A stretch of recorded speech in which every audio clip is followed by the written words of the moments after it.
In this video, we're going to learn how to use the Ripple Edit tool, which means trimming a clip while automatically shifting the rest of the timeline to close any gaps.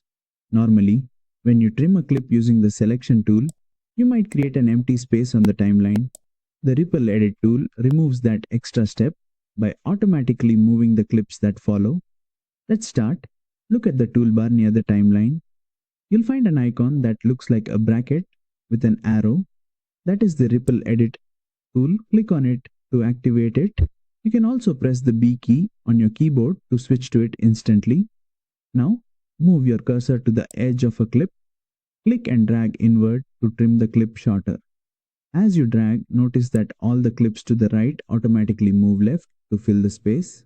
If you drag outward to extend the clip and there is extra media available, the timeline adjusts accordingly.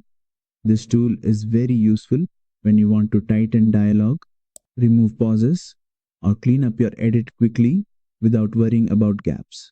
Once you're done, press the V key to switch back to the selection tool. The Ripple Edit tool keeps your timeline clean while trimming, which makes editing faster and more efficient. And that's it. You now know how to use the Ripple Edit tool properly in Adobe Premiere Pro. If this tutorial helped you, don't forget to like, share, and subscribe for more Adobe Premiere Pro tutorials.